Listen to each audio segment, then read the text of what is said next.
It's the beginning of a new year, and it's a great time to reevaluate how we're spending money and to come up with a budget we can actually stick to. A lot of times we think of budgets like diets, all about restriction. But if we think about it as planning and accomplishing a goal, it's much easier. So the first step is to throw out any negative feelings you have about yourself and money. For example, if you're constantly telling yourself, I'm an overspender, or I can't save, we're throwing all of that out the window. Step 2 is to come up with your goal. What do you want to do this year? Do you want to buy a house? Do you want to pay off debt? Do you want to have more money for travel? Step 3 is to come up with some categories. So the first is a fixed category, things you have to spend money on, like your rent or mortgage, your car payment, maybe insurance. The other is variable costs, so things that you don't have to spend money on but bring you joy, so going out to eat or entertainment. And step 4 is to have 2 different checking accounts for these things so that you don't overspend and you make sure you're sticking to your goals. Just like when you're trying to change your health, you're not going to go from a sedentary lifestyle to running a half marathon overnight. No. Right? You have to have baby steps. Yes. So it's like the first day you're going to put just your shoes by the door. Yeah. Right? And then the next day you might put them on. Yeah. And then the next day you might actually leave your house. Putting yourself in a position for growth. For success, right? So when we're trying to change our money habits, we're doing the exact same thing. We are thinking of the small 1% shifts, which if you make a 1% shift every day, you will have changed 37% in a year. I love that. Which is huge, right? So 1% actually is a big shift. Step 5 is to now take those variable costs and prioritize them.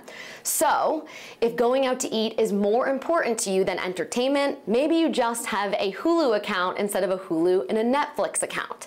Now the next step is to make sure that you are saving something. It doesn't matter if it's $1 or $200, if it's weekly or monthly, you need to make sure that you're saving some money. And step 7 is to also make sure that you have a free money goal. And this is so that you don't overspend or binge later and relapse into bad money habits. So this category is so that you can spend whatever you want, when you want. Do give yourself some kind of free money, right? Okay. So like when I was starting out my career, I bartended on happy hour once a week, and that was my free money, right? So you could do whatever you wanted. I could do whatever I wanted with it. I didn't feel obligated to use it on anything that was of any consequence. I could blow it on Target, all at Target. I could do it, I could do whatever. And I'm not saying go out and get a side hustle to make your extra money. Right. But do carve out some money that you will say, I could blow this on whatever I want. Because one of the things we do when we're trying to get financially healthy is we get financially sick in a different way. And what that is in a binging, purging mode. Step 8 is to take a beat before you're spending any money. Slow down that decision-making process. So in sales, we all know time kills deals. But this is, as a consumer, that is really good for you. When you're in Target and you see the dollar bin and you want to grab that $3 thing, maybe take a picture of it so that you remember that you wanted it, but you don't put it in your cart. And then the next day, or 2 days, you can go back if it's really still on your mind and you think it's really useful. Step 9, use some help. Use technology. There's a lot of technology out there that can help you with your budget. The other piece is utilize some tech. They are budgeting softwares, not planning softwares. You need a budget. There's Honeydew, which is for couples.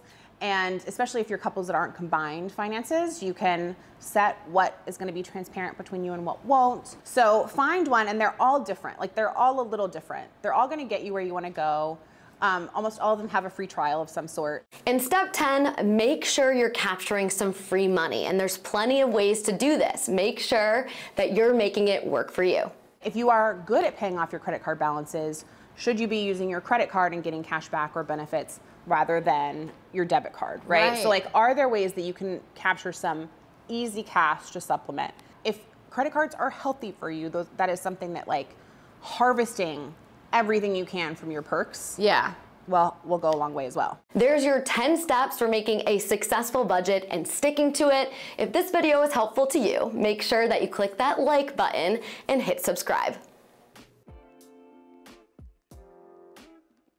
Local 12 has more consumer stories just like this. Don't forget to click the links and press subscribe.